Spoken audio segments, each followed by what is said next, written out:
এত বছরেও এতগুলো জাতীয় সংসদ নির্বাচন, এতগুলো স্থানীয় নির্বাচন হয়েছে, কিন্তু আমাদের নির্বাচন ব্যবস্থা এখন পর্যন্ত প্রাতিষ্ঠানিক ভিত্তির উপর দাঁড়াতে পারেনি। তাহলে আমাদের নির্বাচন ব্যবস্থার ভবিষ্যৎটা নির্ভর করবে পলিটিক্যাল উইলের উপরে। 26 সালে প্রায় 2 ডজনের মতো দেশে নির্বাচন হবে। যেসব নির্বাচনগুলোর দিকে সারা বিশ্বের নজর থাকবে তার ভিতরে বাংলাদেশও একটা। আগের যে নির্বাচন, এটা তো সারা পৃথিবীর যারা নির্বাচন নিয়ে কাজ করে তারা সবাই জানে, প্রত্যেকে জানে কেমন নির্বাচন হয়েছিল, কাজেই তাদের চোখটা দিকে থাকবেই।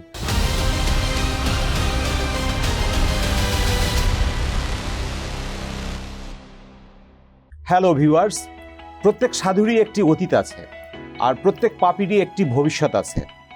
ইংরেজি সাহিত্যের অমর কথাশিল্পী অস্কার ওয়াইল্ডের আলোচিত উক্তি এটি, যার সাদামাঠা অর্থ হলো, কেউই কেবল তার অতীতের ভুল নিয়ে সংজ্ঞায়িত হয় না, মানুষ পরিবর্তিত হতে পারে, বেড়ে উঠতে পারে এবং মুক্তি খুঁজে পেতে পারে। তাহলে আমরাও পরিবর্তিত হতে পারি। বিদ্যমান গণতান্ত্রিক, রাজনৈতিক, নির্বাচন, অর্থনৈতিক ও সমাজ ব্যবস্থার সংকট থেকে আমরাও মুক্তি খুঁজে পেতে পারি। আমাদেরও নিশ্চয়ই ভবিষ্যৎ আছে। আমাদের নতুন আয়োজন টিভিএস ফিউচারে আপনাদের স্বাগতম। এই অনুষ্ঠানে আমরা রাজনীতি, নির্বাচন, গণতন্ত্র, অর্থনীতি, শিক্ষা, স্বাস্থ্য, চাকরি বাকরি সহ নানা ক্ষেত্রে আমাদের আগামী দিনগুলো কেমন হতে পারে সেসব নিয়ে আলোচনার চেষ্টা করব। অতীত, বর্তমান প্রেক্ষাপট বিশ্লেষণের মাধ্যমে চিন্তার খোরাক জোগাতে চেষ্টা করব। নির্বাচনের তফসিল ঘোষণা হয়েছে। 12 ফেব্রুয়ারি জাতীয় সংসদ নির্বাচন ও গণভোট অনুষ্ঠিত হবে। আমরা আজ আমাদের নির্বাচন এবং নির্বাচন ব্যবস্থার ভবিষ্যৎ নিয়ে আলোচনা করব। আলোচনায় অংশগ্রহণ করতে আমাদের স্টুডিওতে আজ উপস্থিত হয়েছেন নির্বাচন বিশেষজ্ঞ ডক্টর আব্দুল্লাহ আলিম। আব্দুল্লাহ আলিম অনেক বছর যাবৎ নির্বাচন ব্যবস্থা নিয়ে গবেষণা করছেন, এখনও করে যাচ্ছেন। অন্তর্বর্তীকালীন সরকারের সময় গঠিত নির্বাচন ব্যবস্থার সংস্কার কমিশনের তিনি একজন সদস্য ছিলেন। আবার গত 3টা নির্বাচনের অনিয়ম তদন্তে গঠিত কমিশনেরও তিনি একজন সদস্য। আপনাকে আমাদের স্টুডিওতে স্বাগতম। আপনি কেমন আছেন? আমি ভালো আছি। যেমনটা বলছিলাম যে অতীত, বর্তমান প্রেক্ষাপট বিশ্লেষণের মাধ্যমে আমরা এই আলোচনার মাধ্যমে অন্যদের একটু চিন্তার খোরাক যোগাবো। সেই প্রেক্ষাপটে আমরা আলোচনাটা শুরু করতে চাই। বাংলাদেশের নির্বাচনের অতীত, বর্তমানকে বিচার বিশ্লেষণ করে আপনাকে যদি আজ আমি বলি, যেটা হলো বাংলাদেশের নির্বাচন ব্যবস্থার বা নির্বাচনী গণতন্ত্রের ভবিষ্যৎটা কি? আগামী 25 বছর পরে 2050 সাল নাগাদ এই নির্বাচন ব্যবস্থা কোথায় গিয়ে দাঁড়াতে পারে? ধন্যবাদ। এই উত্তরটা দিতে গেলে বোধহয় আমাদেরকে একটু পিছনের থেকে আসতে হবে। আমরা স্বাধীনতা লাভ করেছি 1971 সালে এবং আমাদের প্রথম নির্বাচন হয়েছিল 1973 সালে। অর্থাৎ আমরা মোট 12টি জাতীয় সংসদ নির্বাচন আয়োজন করেছি। এখন আমরা ত্রয়োদশ জাতীয় সংসদ নির্বাচনের দিকে এগিয়ে যাচ্ছি। আমরা যদি আমাদের যে নির্বাচন ইতিহাস সেটা একটু দেখি, আপনি দেখবেন সবগুলো নির্বাচন কিন্তু সুষ্ঠু ছিল না, গ্রহণযোগ্য ছিল না, বিশ্বাসযোগ্য ছিল না। অনেক নির্বাচনে প্রশ্ন ছিল এবং তার কারণটা আমরা সবাই জানি যে পলিটিক্স, যদিও নির্বাচনের সঙ্গে রাজনীতির সম্পর্ক আছে, কিন্তু রাজনীতির কারণেই নির্বাচনগুলো সুষ্ঠু হয় না। নির্বাচনকে কেউ তাদের দিকে টেনে নেওয়ার চেষ্টা করেছে, তাদের পকেটের দিকে নিয়ে যাওয়ার চেষ্টা করেছে, এই জিনিসটা হয় নাই। এখন আমাদের সামনে একটা সুযোগ এসছে, একবার সুযোগ এসেছিল 91 সালে, কিন্তু আমরা ধরে রাখতে পারিনি।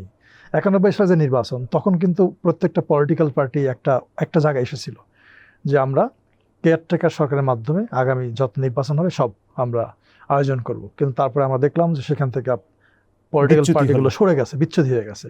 পরে আবার বিতর্ক, এই বিতর্কের মাধ্যমে আমরা গত যে 3টা নির্বাচন দেখলাম, সেই নির্বাচন নিয়ে নানা রকম সমালোচনা আছে। যেমন 2014 সালের নির্বাচন, এটাকে ইন্টারন্যাশনালি বলা হয় ব্যর্থ নির্বাচন। আমরা বলি বিনা প্রতিদ্বন্দ্বী নির্বাচন, কিন্তু ইন্টারন্যাশনালি যে গবেষণাগুলো হয়েছে সেখান থেকে ব্যর্থ নির্বাচন বলা হয়। 2018 সালের নির্বাচন আমরা সবাই জানি যে রাতের ভোট। অর্থাৎ এখানে যদিও অপোজিশনের অংশগ্রহণ ছিল, ওই অংশগ্রহণ ছিল টোকেন, প্রতীকী অংশগ্রহণ। অর্থাৎ ইলেকশনে অংশগ্রহণ করার জন্য যেরকম যেটাকে বোঝায় সেই ধরনের অংশগ্রহণ ছিল না অপোজিশনগুলোর। আর রাতের বেলায় ভোট হওয়া এবং একই সঙ্গে ইলেকশনের দিন আমরা যখন দেখলাম যে ভোটাররা ভোট কেন্দ্রে দাঁড়িয়ে আছে লম্বা লাইন ধরে, বাট কেন্দ্রের ভেতরে কেউ নাই, কাউকে ঢুকতে দেওয়া হচ্ছে না।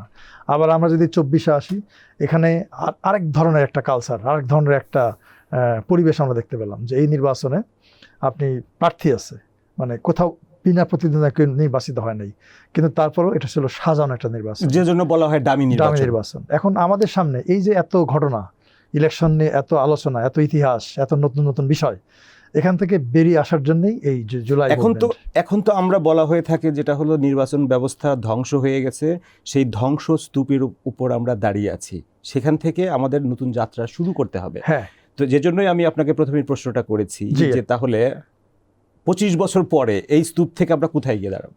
আমি সেই জায়গাতে শুরু করবো এখন। এই যে আমাদের যে ইতিহাস, সেখান থেকে যে ধ্বংসস্তূপ আমরা যদি একটু সরতে চাই, তাহলে আমাদের সামনে আসলে একটা বড় জিনিস হচ্ছে এই যে এত বছর, আমি কেন ব্যাকগ্রাউন্ডটা বললাম, এত বছরেও এতগুলো জাতীয় সংসদ নির্বাচন, এতগুলো স্থানীয় নির্বাচন হয়েছে, কিন্তু আমাদের নির্বাচন ব্যবস্থা এখন পর্যন্ত প্রাতিষ্ঠানিক ভিত্তির উপর দাঁড়াতে পারে নাই। এটা আমাদের সবচেয়ে বড় ব্যর্থতা। এবং যদি আমি ধরে নেই যে আগামী জাতীয় নির্বাচনটা সুষ্ঠু হবে, অবাধ হবে, গ্রহণযোগ্য হবে, আমি ধরে নিলাম, কিন্তু তারপরেও কোনো গ্যারান্টি নাই যে আমাদের নির্বাচন ব্যবস্থা একটা প্রাতিষ্ঠানিক ভিত্তিতে দাঁড়াবে। কেন বলছি আমি? ধরেন 91 সাল, ওই নির্বাচনে কোনো প্রশ্ন আছে? কারো কোনো প্রশ্ন নেই। আপনি আন্তর্জাতিক যে পর্যবেক্ষক ছিল, দেশীয় যারা ছিল, তারা প্রত্যেকে বলেছিল নির্বাচনটা খুবই সুন্দর হয়েছে, চমৎকার হয়েছে, গ্রহণযোগ্য হয়েছে, এটা নিয়ে কোনো প্রশ্ন নেই। আমি যদি আবার চিন্তা করি যে এই যে 12ই ফেব্রুয়ারি 2026 নির্বাচন হবে, এটা নিয়ে সবাই এক বাক্যই বললো যে চমৎকার নির্বাচন হয়েছে, গ্রহণযোগ্য নির্বাচন, সুস্থ নির্বাচন হয়েছে, ইন্টারন্যাশনাল স্ট্যান্ডার্ড তার সে ইয়েগুলো আছে, বৈশিষ্ট্যগুলো আছে, সব এই নির্বাচনেই বাংলাদেশ অ্যাচিভ করতে পেরেছে। তারপরেও কিন্তু গ্যারান্টি থাকবে না। গ্যারান্টি থাকবে না এই কারণেই যে একটা নির্বাচন দিয়ে আপনি যে এটাকে প্রাতিষ্ঠানিক ভিত্তিতে নেবেন, তার কোনো গ্যারান্টি নেই। তো আগামী বছরটা তো আসলে আমাদের নির্বাচনী বছরে পরিণত হবে। জাতীয় সংসদ নির্বাচনের পরে সারা বছরই অসংখ্য স্থানীয় পরিষদ সংস্থার বডি নির্বাচন হবে। সেই নির্বাচনগুলো কি এই যে ক্রস রোডের কথা বলছে, একটা সন্ধিক্ষণে আছে, সেই নির্বাচনগুলো কিভাবে, আপনি যেটা বলছিলেন এই যে প্রাতিষ্ঠানিক ভিত্তি দেয়া, সেই নির্বাচনগুলোর গুণগত মানও তো এটার উপরে নির্ভর করবে কিনা? আমি এটা আসার আগে আরেকটাখানে বলে নিই যে মানে হার্ভার্ড ইউনিভার্সিটি এবং ইউনিভার্সিটি অফ সিডনি, ওদের একটা স্টাডি আছে, ওখানে বলছে যে একটা দেশে যদি পরপর দুটো নির্বাচন সুষ্ঠু হয়, তাহলে সেই দেশটা নির্বাচনী গণতন্ত্র অনেকটা এগিয়ে যায়। কিন্তু আমার মনে হয় আমাদের দেশের ক্ষেত্রে কথাটা হয়তো প্রযোজ্য না। এটা আমাদের দেশের ক্ষেত্রে জেনারেলাইজ করা ঠিক হবে না, কারণ আমাদের তো দুইটা নির্বাচন পরপর সুষ্ঠু হয়েছিল, কিন্তু নির্বাচনের ফলাফল মেনে নেয়ার রেকর্ড নাই। 1996 সালের 12 জুনের নির্বাচন এবং 2001 সালে। এই জন্য আমি কথা বললাম যে বাংলাদেশের ক্ষেত্রে হয়তো এটা প্রযোজ্য হবে না। এখন ধরলাম যে আপনি এটা ভালো নির্বাচন হলো, তারপরে যে নির্বাচনগুলো হবে, জাতীয় সংসদ হোক, হয়তো কেয়ারটেকার সরকার আসবে কখন? আগামী জাতীয় নির্বাচনের সময়, তার আগে কিন্তু কেয়ারটেকার সরকার আসবে না। তাহলে আপনার যে এখন প্রশ্ন যে মাঝখানে যে স্থানীয় নির্বাচনগুলো হবে 2026 সালে, আপনার প্রত্যেকটা স্থানীয় নির্বাচন 1 বছরে হয়ে যাওয়ার কথা। প্রচুর নির্বাচন আছে, সিটি কর্পোরেশন নির্বাচন আছে, উপজেলা পরিষদ নির্বাচন আছে, ইউনিয়ন পৌরসভা আছে, ইউনিয়ন পরিষদ আছে। রাইট। তো এই যে নির্বাচনগুলো হবে, এই নির্বাচনগুলো কিন্তু রাজনৈতিক সরকারের অধীনে হবে। অর্থাৎ এই আগামী নির্বাচনে, জাতীয় নির্বাচনে যারা জিতে আসবে, তারাই ক্ষমতায় থেকে নির্বাচনটা হবে। তা আমাদের যে অতীতের কালচার, আমি যেগুলো বললাম, যারা ক্ষমতায় থাকে তারা ছাড়তে চায় না। তারা মনে করে আমরা ক্ষমতায় চলে এসেছি, নির্বাচনের মাঠটা আমাদের, নির্বাচন আমাদের জিততে হবে। এই যে মেন্টালিটি, এটা কতটা পরিবর্তন হবে, এটা আমার নিজের কাছে একটা বড় প্রশ্ন। আমি নিজেকে প্রশ্ন করি কতটা চেঞ্জ আমরা হতে পেরেছি। এই যে জুলাই মুভমেন্ট, আমাদের মূল স্পিডটা কী ছিল? পরিবর্তন, চেঞ্জ, ট্রান্সফরমেশন। আমরা আজকে এই যে কতদিন হয়ে গেছে, প্রায় 1.5 বছর, আমরা কতটা চেঞ্জ হতে পেরেছি? কাজে এই যে নির্বাচনী যে সংস্কৃতি, যে কালচার, এটার কতটা আমরা চেঞ্জ করতে পারবো, এটা আসলে নির্ভর করবে পলিটিক্যাল উইলের উপরে। যে সরকার ক্ষমতা আসবে, তাদের যে সদিচ্ছাতার উপরে, তারা কিভাবে কাজটা করবে। আপনি পলিটিক্যাল উইলের কথা বলছেন, আমরা যদি আবার একটু পিছন ফিরে থাকাই, খুব সংক্ষেপে যদি তাকাই, তাহলে নির্বাচন কেন্দ্রিক যে রাজনৈতিক সংকট, সেটা থেকেই কিন্তু বাংলাদেশের জন্ম। আজ পর্যন্ত সেই নির্বাচন কেন্দ্রিক যে রাজনৈতিক সংকট, সেই সংকট থেকে আমরা আজও বের হয়ে আসতে পারি নাই। তো আপনার কথায় যেটা আসছে যে রাজনৈতিক উইল, তো এই বর্তমানে জুলাই অভ্যুত্থানের পরে এখন যে রাজনৈতিক সংস্কৃতি দেখছেন, এখনকার সংস্কৃতির উপর ভিত্তি করে যদি আপনাকে প্রেডিক্ট করতে বলা হয় যে নেক্সট 10 ইয়ার্স 15 ইয়ার্স কোথায় যাবে? আমাদের যে জন্মের কথা বললেন, যদিও রাজনৈতিক ইয়ের থেকে, কিন্তু আপনি খেয়াল করে দেখেন, আমাদের একটা টার্নিং পয়েন্ট ছিল 70 নির্বাচন। 70 নির্বাচনটা নিয়ে কিন্তু কোনো বিতর্ক নাই, কোনো প্রশ্ন নেই, বরং অনেক রিপোর্ট আছে যে 70 নির্বাচনটা সুন্দর নির্বাচন হয়েছিল। ওইটা ছিল আমাদের স্বাধীনতার একটা বিরাট বড় টার্নিং পয়েন্ট। যদিও অন্যান্য আগে অনেক ঘটনা ছিল, কিন্তু এটা বড় টার্নিং পয়েন্ট ছিল, মানে ভালো নির্বাচন হয়েছিল। এই জন্য আমরা কিন্তু ওইটাকে ধরে রাখতে পারিনি, আমি আবার বললাম। তা এখনকার যে কালচারটা, এখানে একটা বড় পরিবর্তন লাগবে, চেঞ্জ লাগবে, এবং এই নেতৃত্বটা দিতে হবে যে ক্ষমতায় আসবে, যে দল ক্ষমতা আসবে তাদেরকে। হ্যাঁ, এই যে আমরা যেটা দেখলাম 14, 18, 24, আপনি ধরেন যে 1991 সাল, আমি যে অফিসে তখন কাজ করতাম, আমার কলিগদের একবার বলেছিলাম ওই নির্বাচনের পরে যে বিএনপির সামনে, তখন তো বিএনপি জিতলো, বিএনপির সামনে বিরাট সুযোগ আসছে। বিএনপি যদি ঠিকমতো কাজ করে তাহলে বিএনপিকে আগামী 10 বছর 15 বছর কেউ হারাতে পারবে না। আমার বয়স তখন অনেক কম, বাট আমি এই ধরনের একটা মন্তব্য করেছিলাম, কিন্তু বিএনপি করে রাখতে পারেনি। আবার ধরেন যে 2008 নির্বাচন নিয়ে এখন নানা রকম প্রশ্ন শুনি, বাট আমি যদি ধরে নিই যে 8 নির্বাচনটা ভালো ছিল, আওয়ামী লীগের সামনে বিরাট সুযোগ ছিল, ধরে রাখতে পারেনি। তারা কি করেছে, ক্ষমতায় থাকার জন্য নানা রকম অপকৌশল নিয়েছে। কাজেই এই যে সামনের দিকে যে আমরা ধাবিত হব, এখান থেকে একটা লার্নিং নিতে হবে পলিটিক্যাল পার্টিগুলোকে। কিন্তু আমি এখন পর্যন্ত, যদিও কথায় পলিটিক্যাল পার্টিগুলো বলছে যে আমরা এই ধরনের কিছু অ্যাকশন নেব, বাট আমি আসলে খুব বেশি আস্থা রাখতে পারছি না যে কতটুকু পরিবর্তন হবে। সেটা কি রাজনৈতিক দলগুলোর ভিতরে যে গণতন্ত্রের চর্চার ঘাটতি, আর্থিক অস্বচ্ছতা, এটা অন্যতম কোনো কারণ? হ্যাঁ, এটা একটা কারণ আমার নিজের মধ্যে গণতন্ত্র না থাকলে আমি আরেকজনের গণতন্ত্র কীভাবে নিশ্চিত করব? আমি তো আগে নিজেকে আমার ঠিক করতে হবে, তারপরে আমি অন্যকে ঠিক করতে বলবো। ওই যে আমাদের নবীজেদরা বলতেন যে আমি নিজে মিঠাই খাওয়া বন্ধ না করে আরেকজন কিন্তু মিঠাই খাওয়ার বন্ধ কথা বলতে পারবো না। সো এখানে আমাদের তাই আছে, পলিটিক্যাল পার্টিগুলোর মধ্যে গণতন্ত্রের চর্চা বাড়াতে হবে এবং সেই প্র্যাকটিসটা আস্তে আস্তে দেশে নিয়ে যেতে তো হবে। তাদের ভিতরে এই গণতন্ত্রের চর্চা বাড়াবে কে? এটা দলগুলোকে উদ্যোগ নিতে হবে। এই যে এই দল থেকে সময় তো উদ্যোগ নিতে অনেক হবে। সংস্কারের কথা হচ্ছে, সংস্কারের উদ্যোগ চলছে 1 বছরের বেশি সময় ধরে।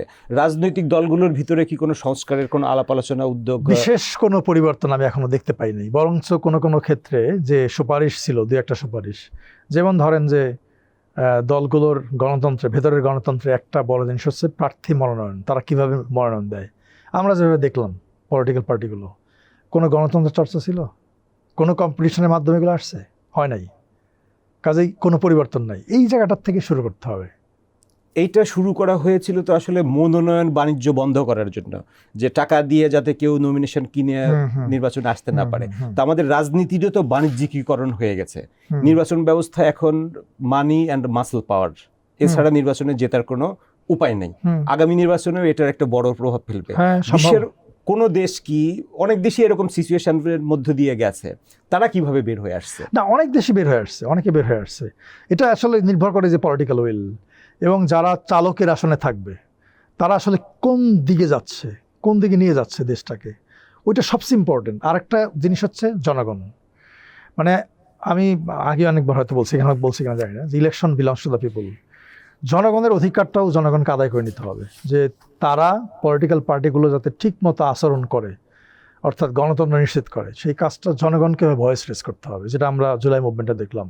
বাট আমাদের দুর্ভাগ্য হচ্ছে যে ইতিহাস থেকে আমরা শিখি না, ইতিহাস আমরা ভুলে যাই, খুব তাড়াতাড়ি ভুলে যাই, আমাদের লার্নিং হয় না। যেমনটা বলছিলাম যে যেসব দেশগুলো বের হয়ে আসছে, যদি উদাহরণস্বরূপ বলেন যে কোন দেশ কিভাবে বের হয়ে আসছে?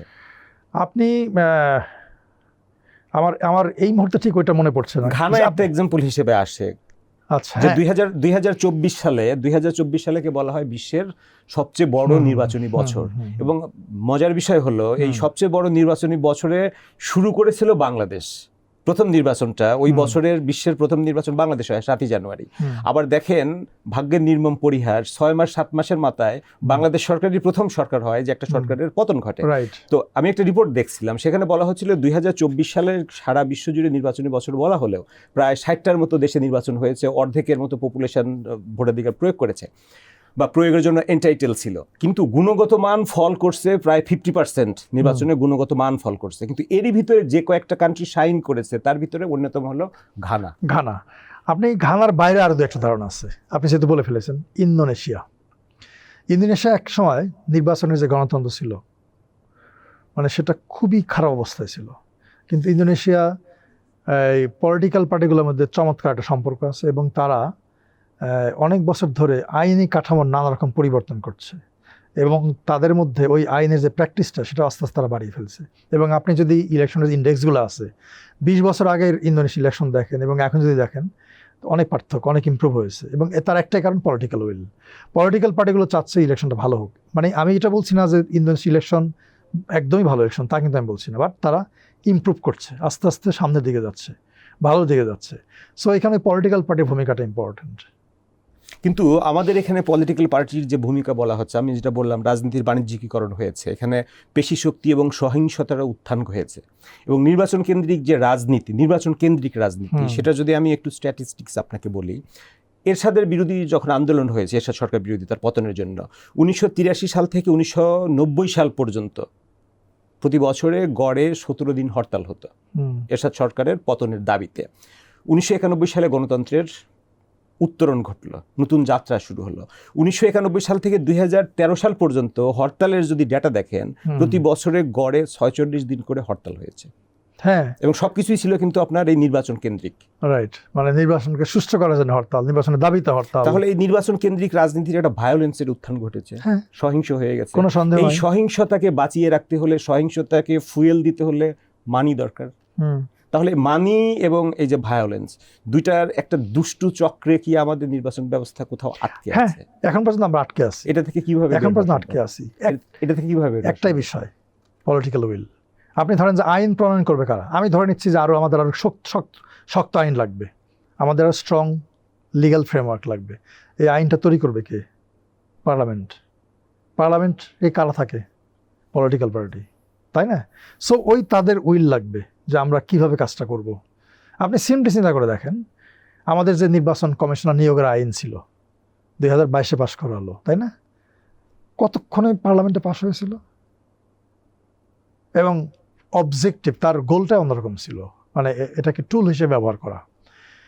কাজে ওই জায়গা থেকে বের হয়ে আসতে আমাদেরকে, মানে যারা দেশকে নেতৃত্ব দিবেন। আমি যদি ভালো ভালো আইন করি, আইন যদি আমি মানি না মানি, আমি ওই জায়গায় আসতেছি। আইন তৈরি করা প্লাস মানা। আইন না মানলে আপনি কিভাবে করবেন? আমি যেমন ধরেন যে গত পরশু রাতের বেলায় নির্বাচনের তফসিল ঘোষণা করা হলো, তাই না? আমি কালকে, আমি যে এলাকায় থাকি, সকালের দিকে বের হলাম, সকাল 9টার মতো বাজে, দেখলাম যে একটা মাঠে কোনো একটা পলিটিক্যাল পার্টি একটা বিশাল জনসভা। হ্যাঁ, আমার গাড়ি যেতে দেবে না, আমাকে বলতেছে আপনি যেতে পারবেন না। এখন তো প্রচারণা নিষিদ্ধ। আমি সেটাই বলছি। তা আমি ওদেরকে জিজ্ঞেস করলাম যে কেন আমি যেতে পারবো না কেন? বললো ওখানে জনসভা। রাস্তার মধ্যে জনসভা করছেন আপনারা? বললো রাস্তায় লোকজন চলে আসছে, মাঠে লোক ধরছে না। আমি বললাম তো এটা তো ইলিগাল, অন্যায়। তো যাই হোক, আমি পরে শুনলাম যে প্রশাসন তাদেরকে বলেছে এটা অবৈধ, এটা আপনারা করতে পারবেন না, পরে তারা সরে গেছে। হ্যাঁ, মানে আইন তৈরি করছে পার্লামেন্ট, আইন অজ্ঞরা, এবং তারা আবার ভাঙার চেষ্টা করে ভাঙছে। শুধু আইন তৈরি করা না, তার সঙ্গে এটাকে এনফোর্স করা, মেনে চলা, এটাও ইম্পর্টেন্ট। না হলে আপনি চেঞ্জ আনতে পারবেন না, কোনো পরিবর্তন আসবে না। আমাদের এখন যে নির্বাচনের যে আইনি কাঠামো আছে, এটা তো অতটা দুর্বল নয় না, যে মোটামুটি গ্রহণযোগ্য ভালো একটা নির্বাচন উপহার দিতে পারবে না। অবশ্যই আপনি আইন মানার কথা বলছিলেন, যেটা প্রার্থী মনোনয়নের কথা, বড় দল জামাত ইসলামী বলেন, বিএনপি বলেন, এখনো তো আরপিওতে আছে যেটা তৃণমূল থেকে প্যানেল আসবে। তাহলে শুরু থেকেই তো মানছে না, তখন ইলেকশন কমিশনে তো কিছু বললো না। এটা হলো যে আপনার প্রথম যে পয়েন্টটা, যে এই বাংলাদেশের যে আইনটা আছে, আপনি যদি খুব সিম্পলি আমাদের যে পাশের দেশ ভারত, ওদের সঙ্গে তুলনা করেন, আমাদের আইন অনেক শক্তিশালী, অনেক স্ট্রং। কিন্তু আমাদের ভারত ইলেকশন আরও ভালো হয়, আমরা এতটা ভালো করতে পারি না। এবং ভারতে কিন্তু এরকম ঘটনা ঘটে না। যদিও সাম্প্রতিক ইলেকশন নিয়ে কিছু প্রশ্ন উঠছে, কিন্তু তারপরে তাদের দেশে রেগুলার ইলেকশন হচ্ছে, মানে ওইরকম কোনো বিতর্ক নাই। কিন্তু আমরা বিতর্কের মধ্যে পড়ে যাই, এবং এর একটাই কারণ আবার সেই পলিটিক্যাল উইল। আর এই যে ইলেকশন কমিশন যে কেন কিছু বলে না, এটা আমাদের একটা কালচার। যে আমি আরেকটা উদাহরণে যাচ্ছি আপনার বোঝার জন্য, মানে দর্শকদের বোঝার জন্য। ইন্দোনেশিয়ায় একটা আইনি বিধান আছে যে পলিটিক্যাল পার্টিগুলো যখন প্রার্থী মনোনয়ন দেবে, তখন যত সংখ্যক মনোনয়ন দেবে তার 30% নারী হইতে হবে, এটা আইনে বলা আছে। এবং কোনো পার্টি যদি না মানে, ইলেকশন কমিশন তাদের লিস্টটা তাদেরকে ফেরত দিয়ে দেয় একটা টাইম ফ্রেম দিয়ে, যে এই সময়ের মধ্যে আপনারা আবার এটাকে রিভাইজ করে আবার দেন। কোনো পার্টি যদি ব্যর্থ হয়, তাদেরকে বাদ দিয়ে দেয় যে আমরা তোমাদেরকে ইলেকশনে নেব না, কারণ এটা আইনের অংশ। তা আমাদের এই যে আইনের মধ্যে অনেক কিছু আছে, বাট আমরা এটা বাস্তবায়ন করতে পারি না। এটা হলো আমাদের কমিশনকে আরো শক্তিশালী করতে হবে। তাহলে একটা আইন করে দিলাম যে কমিশনের কেউ আইন ভঙ্গ করলে, ধরেন আপনার কমিশন নিজেই বিচার করে সারা জীবনের কারাদণ্ড দিতে পারে, ফাঁসি দিতে পারে, এরকম আইন করে কমিশনকে শক্তিশালী করলাম। কমিশনের তো ইনহেরেন্ট পাওয়ার আছে, নির্বাচনে যদি অনিয়ম হয়, কারচুপি হয়, নির্বাচন বাতিল করতে পারে। তাহলে কি পাওয়ার দরকার? না, এক নম্বর হচ্ছে যে আপনার যেটা আছে ওইটা বাস্তবায়নের উদ্যোগ নেওয়া, এনফোর্স করার উদ্যোগ নেওয়া। আমরা তো এ পর্যন্ত কোনো উদ্যোগ দেখতে পাই। তাহলে কি আমাদের এখানে দুই নাম্বার আমি শেষ করি। 2 নাম্বার হচ্ছে পার্টিগুলোর সহায়ক ভূমিকা, আইন মানার যে টেন্ডেন্সি, সেরকম একটা মেন্টালিটি। আপনি ধরেন যে এই যে গতকাল জনসভার কথা আমি বললাম, এটা তো আইন না মানার টেন্ডেন্সি। আবার কোনো একজন প্রার্থী, বেশ সিনিয়র একজন প্রার্থী একটা দল আমাকে ফোন করেছে গতকাল যে আমি এইরকম কিছু কাজ করতে চাই, এটা কি লিগ্যাল নাকি ইললিগ্যাল, আমাকে সরাসরি ফোন করে জিজ্ঞেস করতেছে। আমি আপনি বললাম তো এখন কনসালটেন্সি করতে পারেন। হ্যাঁ, আমি বললাম যে এটা ইললিগ্যাল বলতে কেন ইললিগ্যাল হবে, আমি আমার যুক্তি দেখে তাকে বললাম যে এই কারণে এটা ইললিগ্যাল হবে। তো এখন ধরেন যে এই যে আইন মানা না মানা, এটা কিন্তু একটা বড় জিনিস। এই জন্য একটা ইলেকশন কমিশন একা একা কোনো দিন ভালো ইলেকশন করতে পারবে না। যারা পলিটিক্যাল পার্টি, স্টেক হোল্ডার, প্রার্থী, তাদেরকে যে আইন আছে সেটাকে মানতে হবে, আমাদেরকে ওই কালচারে যেতে হবে, এবং তার আগে আইনগুলো কি আছে অনেকে জানে না। তাহলে কি নতুন আইন করার থেকে, নতুন আইনি বিধান করার থেকে বিদ্যমান যা আছে সেগুলোই প্রয়োগের দিকে জোর দেওয়া উচিত আগে? অবশ্যই। তাহলে আমরা কেন আইন সংস্কারের দিকে যাই বারবার? আইন সংস্কার আমাদের কিছুটা দরকার ছিল, একদম দরকার ছিল না তা না, কিন্তু ফোকাসটা তো হয়ে গেছে সব নতুন কিছু দেয়া, নতুন সংস্কার না, করা। একদম না। আমাদের ধরেন যে গত সময়ের নির্বাচনের সময় নির্বাচন আইনের মধ্যে কিছুটা মানে কমিশনকে দুর্বল করে ফেলা হয়, এটা তো আপনি নিশ্চয়ই জানেন। ইলেকশন কমিশনের ক্ষমতা, তাদের অথরিটিকে কমিয়ে ফেলা হয়। এই জন্যই এখন দরকার ছিল যেগুলো এই যে নির্বাচন ব্যবস্থা সংস্কার কমিশন বা অন্য সংস্কারের মাধ্যমে আরপিওতে অনেকটাই অন্তর্ভুক্ত হয়েছে, এগুলো দরকার ছিল। তো সেই সংস্কারগুলো বাট এখন দরকার বাস্তবায়ন। সেই সংস্কারগুলোর ভবিষ্যৎ কি? সেই সংস্কারের ভবিষ্যৎ নির্ভর করে অনেকটাই আগামী সরকারের উপরে, কিছুটা এখন আছে, কারণ যে জিনিসগুলো আরপিওতে অন্তর্ভুক্ত হয়েছে সেগুলো ইলেকশন কমিশন বাস্তবায়ন করবে, এনফোর্স করবে, তারা দেখবে। আর বড় বড় যে ইস্যুগুলো আছে, যেগুলো শুধুমাত্র অধ্যাদেশ দিয়ে কোনো কিছু করা সম্ভব না, সংবিধান পরিবর্তন করতে হবে, সেগুলোর জন্য কিন্তু আলটিমেটলি যে আগামী যে সরকার আসবে, এটা তারা কিভাবে দেখবে, তাদের স্টেপসের উপর এটা সাকসেস নির্ভর করবে। তারা যদি এটাকে গ্রহণ না করে, এবং এই জন্য কিন্তু আমাদের এই যে গণভোট হচ্ছে, যে জুলাই চার্টার, সেটা নিয়ে তো গণভোটটা মূলত। তো রাজনীতিতে যে মানি অ্যান্ড মাসল পাওয়ারের ব্যবহার, এটা দূর করতে হলে কোথাও না কোথাও থেকে তো শুরু করতে হবে। যেমন আপনার এই নির্বাচন শুরু হওয়ার আগেই, নির্বাচনী প্রক্রিয়া শিডিউল ঘোষণার আগেই কিন্তু বড় বড় শোডাউন দেখা যাচ্ছিল, হাজার হাজার বাইক নিয়ে র্যালি করছে, পোস্টার আছে, এবং যখন ক্যাম্পেইন পিরিয়ড শুরু হবে তখনও তারা ব্যয় করবে। At the end of the day তারা কিন্তু হিসাব দিবে যে কেউই 25 লাখ টাকার বেশি খরচ করে নাই। টাকা খরচ হবে তো 10 থেকে 15 কোটি টাকার কমে নাকি বাংলাদেশে নির্বাচন হয় না। নির্বাচন কমিশন তো কোনোদিন তাদের ওই ইলেকশন এক্সপেন্ডিচারের রিপোর্টগুলো স্ক্রুটিনি করে দেখেনি। দুটো জিনিস প্রাক নির্বাচন করার জন্য, একটা হচ্ছে আমরা সংস্কার কমিশনের পক্ষ থেকে একটা প্রস্তাব করেছিলাম যে একটা প্রাক নির্বাচন কাল ধরা, এবং ওই প্রাক নির্বাচন কালে কেউ ইলেকশনিয়ারিং এর কোনো কাজ করতে পারবে না। কিন্তু এটা অন্তর্ভুক্ত না থাকায় এই যে আপনি বললেন র্যালি, বাইক নিয়ে এটা করা, পোস্টারিং করা, এগুলো হয়ে গেছে। অনেকেই কোটি কোটি টাকা খরচ করে ফেলেছে। তারপরে একটা আইন কিন্তু আমাদের আছে, অ্যাটলিস্ট পোস্টার লাগানো নিয়ে, দেয়াল লিখন এবং পোস্টার লাগানো নিয়ন্ত্রণ আইন 2012। সেটা স্থানীয় সরকার কর্তৃপক্ষগুলো চাইলে ব্যবস্থা নিতে পারে। তারা কেউ নেয় নাই, কোনো অ্যাকশন নেওয়া হয় নাই, কোনো ব্যবস্থাই নেওয়া হয় নাই। হ্যাঁ, আর ইলেকশন কমিশন আইনটা তো আপনি জানেন যে তফসিল ঘোষণার পর থেকে এটার ইফেক্টিভনেস শুরু হয়, কার্যকর হয়, তার আগে হয় না। কারণ এই যে স্থানীয় পরিষদের যে আইনটা আছে, এটা অনেকে জানেই না যেরকম একটা আইন আছে। সো আমাদের আইন আছে, আবার সে বাস্তবায়ন নেই। তাহলে এখন উদ্যোগটা হওয়া উচিত আসলে আইন কিভাবে বাস্তবায়ন করা যায় সেই দিকে জোর দেওয়া উচিত। আমরা যেটা বলছিলাম 2026 সালে প্রায় 2 ডজনের মতো দেশে নির্বাচন হবে। আমি গ্লোবাল রিপোর্ট দেখছিলাম, সেখানে বাংলাদেশ যেসব নির্বাচনগুলোর দিকে সারা বিশ্বের নজর থাকবে তার ভিতরে বাংলাদেশও একটা। কারণ বাংলাদেশে তো যে নির্বাচনটা হবে জাতীয় সংসদ নির্বাচন প্লাস গণভোট, একই সঙ্গে 2টা ভোট। আগের যে নির্বাচন, এটা তো সারা পৃথিবীর যারা নির্বাচন নিয়ে কাজ করে তারা সবাই জানে, প্রত্যেকে জানে কেমন নির্বাচন হয়েছিল, কাজেই তাদের চোখটা দিকে থাকবেই। প্লাস হচ্ছে এই নির্বাচনের পরে যে স্থানীয় নির্বাচনগুলো হবে, হয়তো সেদিকে সবাই তাকিয়ে থাকবে যে কি পরিবর্তন আমরা দেখতে পাচ্ছি, কি হচ্ছে, আগের মতোই হচ্ছে নাকি কোনো পরিবর্তন আসলো। সো তারা একটা কম্পেয়ার করার চেষ্টা করবে। এই কারণেই সারা দুনিয়ার চোখ, সারা বিশ্বের চোখ বাংলাদেশের দিকে থাকবে পুরো বছর ধরে।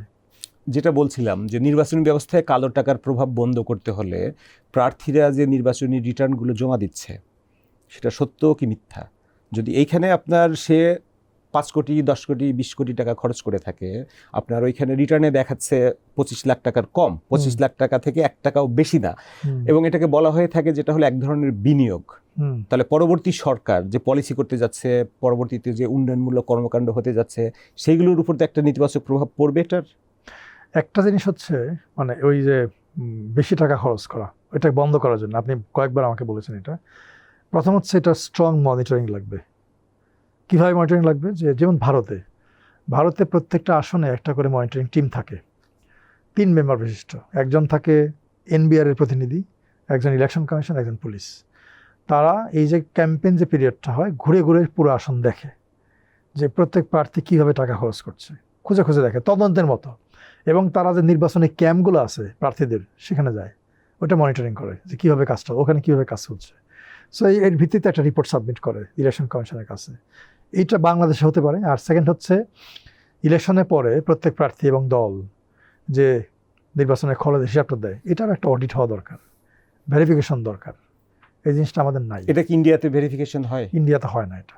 আর কোনো দেশে হয় যেখানে 2-1টা দেশে পার্টি ফাইন্যান্সিং এর ট্রান্সপারেন্সি আছে? হয়, আমার ঠিক এই মুহূর্তে মনে পড়ছে না, কিন্তু আমি যতটুকু পড়েছিলাম 2-1টা দেশে আছে এটা। বাট আমাদের দেশটা একটু ব্যতিক্রম, আমাদের কনটেক্সটে তো আলাদা, এই জন্যই আমাদের এটা হওয়া উচিত। তাহলে ওইটা তো যে রিপোর্টটা সাবমিট করা হয় একটা মিথ্যা ঘোষণা দেওয়ার ভিতর দিয়ে তারা সংসদ সদস্য হিসেবে সংসদে ঢুকে পড়ছে, তো তাদের কাছ থেকে জনগণ পরবর্তীতে কি এক্সপেক্ট করবে? ওই মিথ্যা জিনিস আশা করবে, ওইটাই হবে। কারণ জনগণ তো জানে যে একজন প্রার্থী হলপ করে যে তথ্যটা দিচ্ছে, ঘোষণা যেটা দিচ্ছে, সেটা সত্য না। আমি এখানে আরেকটা জিনিস আপনাকে বলি, আমি 2001 সালের নির্বাচনের পরে 3 দলের 3 জন প্রার্থীকে নিয়ে একটা স্টাডি করেছিলাম তাদের খরচ নিয়ে। তখন কিন্তু ব্যয় লিমিট ছিল 15 লাখ টাকা, আপনার মনে আছে নিশ্চয়ই। তা আমি দেখলাম 3 জন প্রার্থীরই খরচ অনেক বেশি, আমাকে একদম অকপটে তারা বললো এবং কাগজপত্র দেখালো। যেমন আমার একজন প্রার্থী, আমি নাম বলবো না, আমি যখন তার সঙ্গে মিটিং করলাম, সে আমাকে সব কাগজপত্র, ফাইল, বিল ভাষা যা আছে দিল। সে সুন্দর করে হিসাব করে রাখছে কবে কত টাকা কোন খাতে খরচ হয়েছে। আমি তখন দেখলাম তার 76 লাখ টাকা খরচ। আপনার লিমিট ছিল 15 লাখ, সে খরচ করেছে 76 তাহলে লাখ। এইটা তো ক্রিমিনাল অফেন্স। এই অফেন্সের দায়ে তার জেল জরিমানা হতে পারে, এবং এই ধরনের অপরাধ সংগঠনের দায়ে, নৈতিক স্খলনজনিত অপরাধের দায়ে দণ্ডিত হয়ে সে আপনার পরবর্তী আরো 5 বছরের জন্য নির্বাচনে অযোগ্য হতে পারে। তাহলে আমাদের নির্বাচনী আইনের তো আসলে কমতি নাই। না, বাস্তবায়ন নাই। আমি সংক্ষেপে এক কথা উত্তর, বাস্তবায়ন নাই। আপনি আরেকটা সিম্পল জিনিস দেখেন, 2024 নির্বাচনের পরেই আওয়ামী লীগের একজন এমপি আব্দুস সোবহান গোলাপ, যেহেতু পত্রিকায় আসছিল নামটা, কয়েকটা পত্রিকা বোধহয় আসলো যে তার দেশের বাইরে বেশ কয়েকটা ফ্ল্যাট আছে দেশের বাইরে, এবং ওইটা উনি হলফনামায় দেখান নাই। হ্যাঁ, তখন সাংবাদিকরা গিয়ে কোনো একজন নির্বাচন কমিশনারকে জিজ্ঞেস করলো যে স্যার, উনি তো তথ্য গোপন করেছেন। তখন কমিশনার মহোদয় উত্তর দিলেন যে আমাদের কিছু করার নাই, নির্বাচন হয়ে গেছে। কিন্তু এই যে আপনি বললেন ক্রিমিনাল অফেন্স, আসলে তো তাই, তথ্য গোপন করেছেন। এই জন্য আমরা এটা বোধহয় আইনে চলে আসছে নতুন করে, যে নির্বাচনের পরেও তথ্য গোপন করার কারণে, মিথ্যা তথ্য দেওয়ার কারণে ইলেকশন কমিশন যদি মনে করে যে এরকম ঘটনা ঘটেছে, তাহলে তদন্ত করে প্রয়োজনীয় ব্যবস্থা এবং প্রয়োজন বোধে তার যে এমপিত্ব সেটা বাতিল করতে পারবে। সহিংসতার কথা বলছিলাম, আমরা জানি যেটা হলো নির্বাচনের তফসিল ঘোষণার পর দিনই ঢাকায় কিন্তু একটা সহিংসতার ঘটনা ঘটেছে। একজন সম্ভাব্য প্রার্থীর উপরে টার্গেটেড কিলিংয়ের অ্যাটেম্প্ট হয়েছে। আমার যতটুকু মনে পড়ছে, আমি 6 থেকে 7 মাস আগে কয়েকটা টিভি চ্যানেল এবং কয়েকটা পত্রিকাকে একটা টার্ম বলেছিলাম। সে টার্মটা হচ্ছে সমন্বিত নির্বাচনী নিরাপত্তা ব্যবস্থা। আবার বলতেছি, সমন্বিত নির্বাচনী নিরাপত্তা ব্যবস্থা।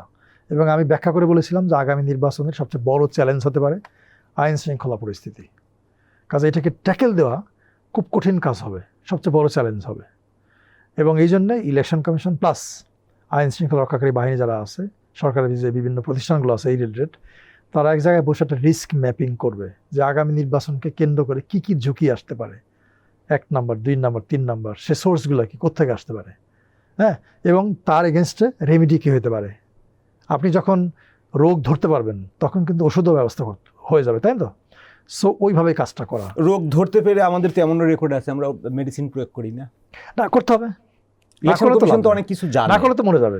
ইলেকশন কমিশন তো অনেক কিছু জানে, হ্যাঁ, প্রশাসনে অনেক কিছু জানে, বাট অ্যাকশন তো দেখি না।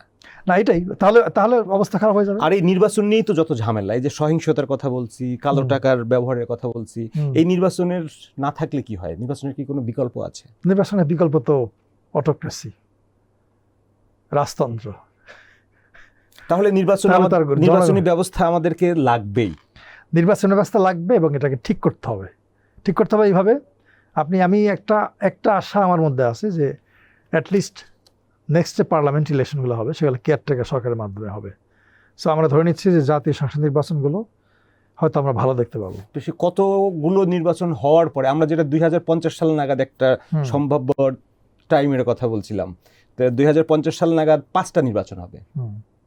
হ্যাঁ, তখন এই 5টা নির্বাচন যদি কেয়ারটেকারের অধীনে হয় তাহলে কি নির্বাচন ব্যবস্থা কোথায় দাঁড়াতে পারে? না, তখন হয়তো ওই জাতীয় সংসদ নির্বাচনটা প্রাতিষ্ঠানিক ভিত্তির উপর দাঁড়াবে, কিন্তু স্থানীয় নির্বাচন কিভাবে আমি জানি না।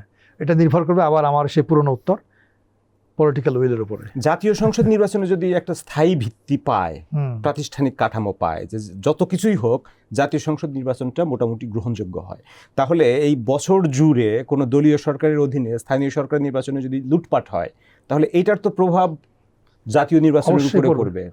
ওইটা ঠিক হলে কি এইগুলো আস্তে আস্তে তখন ঠিক হতে থাকবে? না, এটা ঠিক হলে হয়তো মানে যে সরকার আসবে, যদি আপনার কেয়ারটেকার সরকার থাকে, তখন হয়তো এক সরকার, যদি কোনো সরকার ঠিকভাবে দেশ চালাতে না পারে তখন কিন্তু পরের বছর জনগণ তাকে ভোট দিবে। কিন্তু কেয়ারটেকার সিস্টেমই তো আসলে আমাদের বর্তমান রাজনৈতিক ব্যবস্থার প্রতি একটা অনাস্থা। এটা তো কোথাও নাই, পাকিস্তান ছাড়া কোথাও নাই। না, এটা অনেক জায়গায় আছে, অন্যভাবে আছে, নাই কথা। সেটা তো আউটগোয়িং সরকারি কেয়ারটেকার। আমি আপনাকে বলি এটা কিন্তু নানাভাবে আছে। কোনো দেশে এটা অ্যাডহক ভিত্তিতে হয়।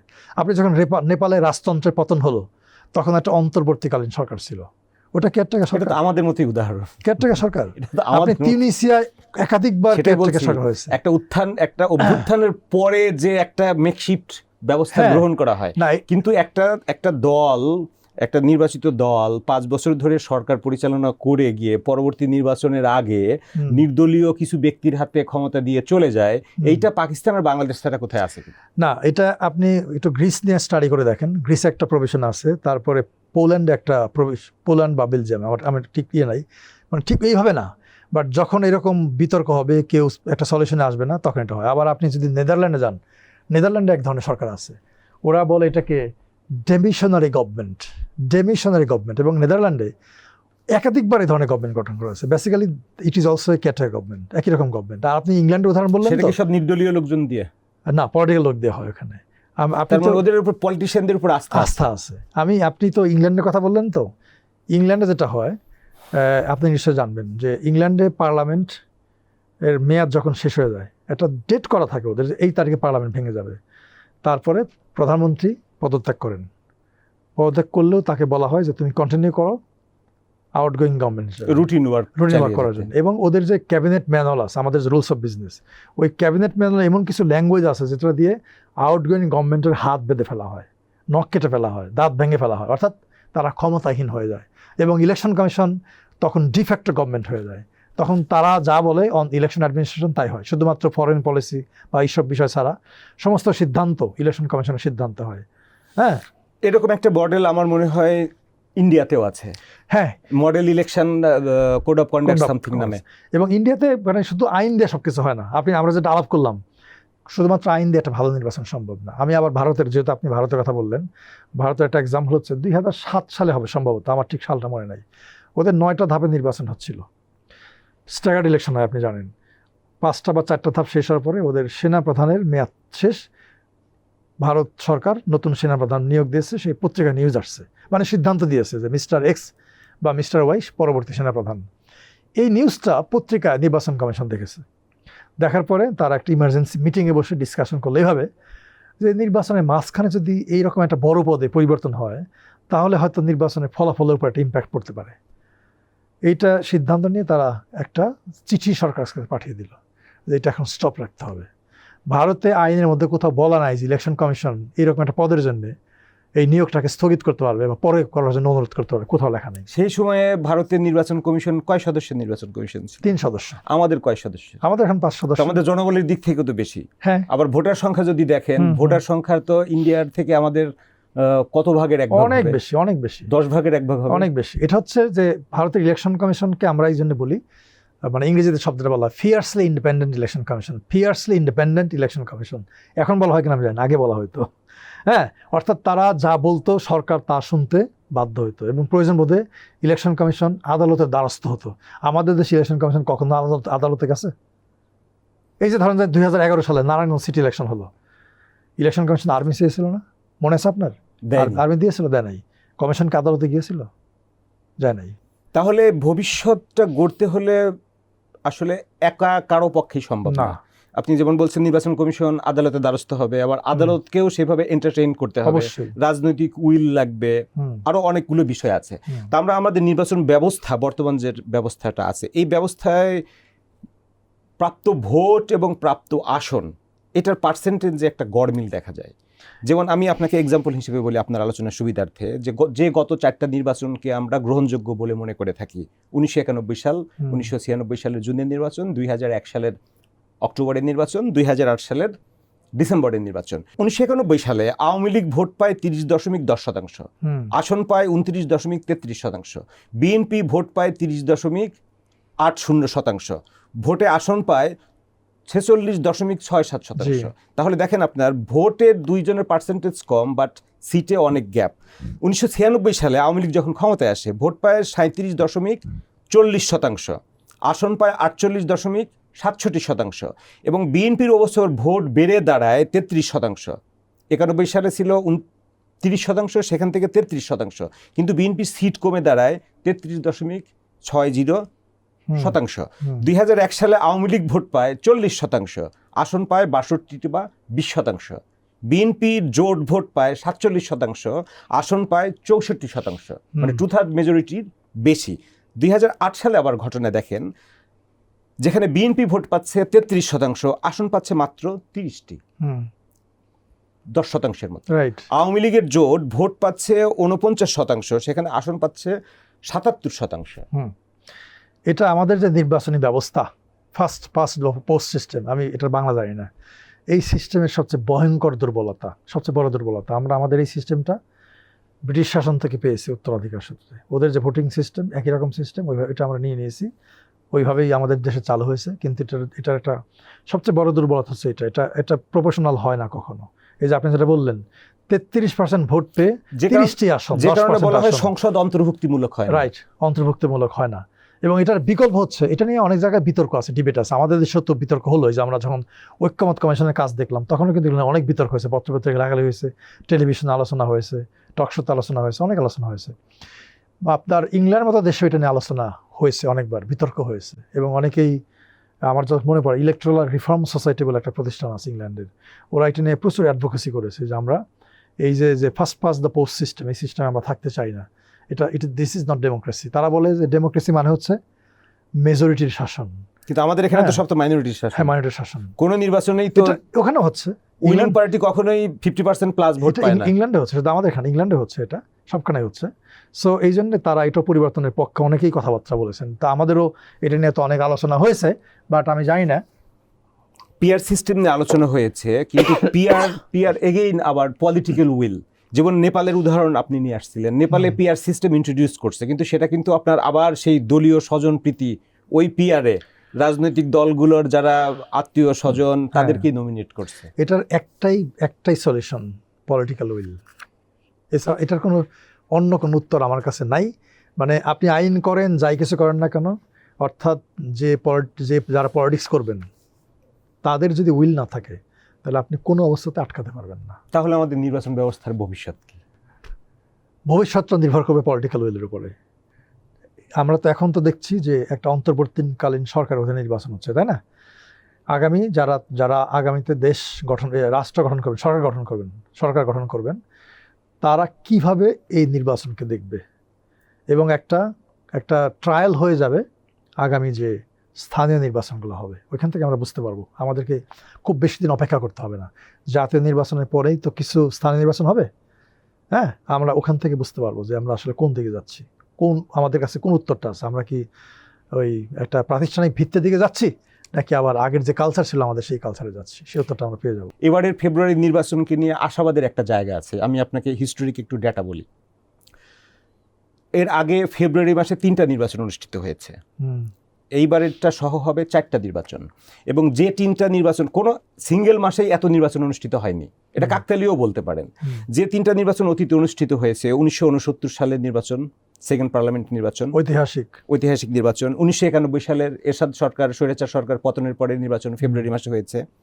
1996 সালে তত্ত্বাবধায়ক সরকারের দাবিতে যে রাজনৈতিক অচল অবস্থা গড়ে উঠেছিল, সেই অচল অবস্থা ভাঙার যে নির্বাচন সেটাও ফেব্রুয়ারি মাসে হয়েছে। দেখেন যদি আপনি একটু সংক্ষেপে বলেন যেটা আপনি তিনটা মাইলস্টোনের নির্বাচন কিভাবে ট্রান্সফরমেশনে কন্ট্রিবিউট করেছে।